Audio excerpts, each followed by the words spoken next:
Hey there, ladies and gentlemen, and welcome back. I'm your host, Patsun, and today we're going to be taking a look at r/divorce, where OP found out that he married a squirrel. Let's begin. My cheating wife thinks that I'm cheating. Posted by Reddit user JGC7881. I'm kinda new to Reddit, so I'm going to do my best to condense this, but it'll probably still be long, so my apologies. Anyway, last year my wife cheated on me in March. She slept with a younger guy from her work. She's 43, he's 29 I believe. I only found out because she kept acting suspicious, so I took her phone, went through it, and saw the text messages between them talking about it. We had a huge blow-up, I tossed her ass out, and I was done with the marriage. But then she threatened to kill herself, and I couldn't let her do that. We have 2 kids together, and I didn't want to have to explain to them why their mom hurt herself. And yeah, she's capable of it. She takes anti-anxiety meds, some other meds for PTSD, stuff like that, and at the time, unbeknownst to me, went cold turkey and stopped taking them. Anyway, we got back together and tried to work through it, went to a therapist, got her back on her meds, stuff like that. So, months go by, it's around August at this point, and things actually were getting a lot better between us, but I started to get paranoid, so I checked her purse, and inside was a work cell phone that I didn't even know existed. And of course, on it were texts she sent to that guy again. He never responded, mainly because I showed up at his house in March and tried to get him to come outside to talk, so he at least learned his lesson, but clearly, she didn't. So, we have another blow-up and yes, I forgive her for it again because clearly, I'm an idiot. My rationale was well she didn't technically cheat, which I know is stupid as hell, but I was also wanting to keep my family together. So, another month or so goes by, and I find out that she was seeing another guy at her work, not sleeping with him, but I'm sure it was leading up to that. I put a recording device in her car, so I know it never got physical, just I'm going to lunch, but still. Okay, so, I confront her about it, we get into a huge blow-up over it, and she tries to storm out of the house with our youngest daughter, blabbering about how she's taking her to Idaho, where her parents live. We're in California. So, I try to grab our kid back, and my wife tries to stop me, so I pushed her, and the cops were called by neighbors, and I go to jail for the night. I get out and yes, my dumbass still tries to reconcile with her. And the answer to the question you're thinking is no, I'm not very bright, clearly. I have court over that incident now, and I'm due back in April to try and get it resolved. There's also now a protective order against me that we both blew off, so technically I'm not supposed to even be in contact with her at all. And yes, because of a push. Not a slap or an ass whooping, but a friggin' push. So, end of the year she wants to move to Idaho to stay with her parents. We're struggling financially with our hours being cut, COVID-19 related, and I'm actually willing to go too, just to start fresh. But then, I ask her to delete every number in her phone that belongs to any male coworker because I figure she's quitting, so why keep the numbers?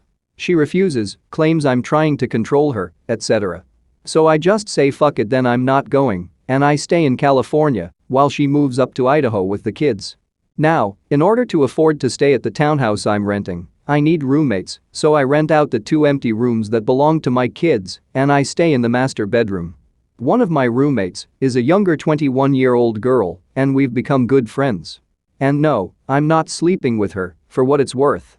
Now meanwhile, my wife has done a 180, and now she just can't live without me. She realizes how badly she screwed up, she loves me so much, etc. But conversely, I just don't care anymore. She cheated, she lied, she treated me like shit, so now I'm the one who's more or less finished, but I'm also somewhat leaving the door open for reconciliation. I figure if we take most of this year apart, then maybe we can fix ourselves and make it work. Well, the wifey knows I rented out the rooms, but she doesn't know that one of my roommates is a good-looking younger girl. So earlier this week, my roommate and I were on a walk, and one of my wife's friends in the neighborhood takes a pic of us walking together and sends it to her, and my wife flips the fuck out. She demands to know who it is I'm walking with, and when I tell her, she then wants her out today, which I can't do because she's paid up till next month. So now she's convinced I'm sleeping with her, and I'm honestly not, but apparently, she just can't handle it and is having the mother of all meltdowns.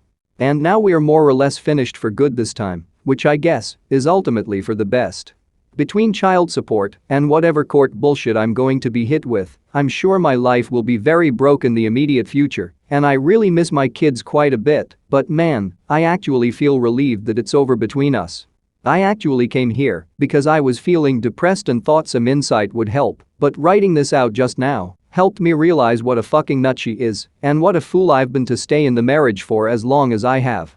If you took the time to read this, then thank you, and I look forward to any feedback. OP, the shit show that's happening in your life right now? Well, a lot of it is your fault. You wanted to stick your dick in crazy. It's your choice of being with someone like her. Getting out of this relationship doesn't actually solve the underlying issue of you being attracted to crazy. You can't seriously tell me that you haven't seen any traces of it during your entire relationship. She cheated on you. You threatened the guy, and you took her back. Then she potentially started gearing up to cheat again, and you took her back again. I feel especially bad for the kids as they have a mom that's nuttier than squirrel shit. You want feedback? Grow the fuck up. I don't care what you do with your dick nor your relationship, but for fuck's sake, dude, man up and be a good father. You need to find a lawyer. Fight for custody of your children. If you let them stay with your soon-to-be ex-wife, you're condemning them to a lifetime of fucked up relationships too. And if you allow that to happen to your children, you're just as bad as her. You showed up at another guy's house looking for a fight. You took her back repeatedly. You physically assaulted her. And now, abandoning your children to grow up being raised by a fucked up person. I can't imagine the chaos your kids will think is normal. They are going to grow up and repeat these crazy patterns. They are the victims here. Be a better father for your kids. As for your ex-wife, cheaters often project their actions onto others. She cheated, then started to set up a second affair. So sending her that picture sent her over the edge. In her fucked up mind, if she cheated, then obviously you're cheating too. This was not a healthy relationship to begin with, and you're better off without it. Your children will be better off too with at least one responsible parent. Be that parent, OP. Just like how you will be a better parent if you consider donating to me, your host PattSun. Viewer support is the best way for me to remain independent and continue bringing you these daily videos, which will always be here on my YouTube channel for you to watch absolutely free. So consider clicking that super thanks just below the video title, or you can use my PayPal in the description box down below. Thanks for listening, everyone. If you even somewhat enjoyed today's story, make sure to give this video a thumbs up, and if you really like it, make sure to subscribe to PattSun to never miss a future upload. Stay strong.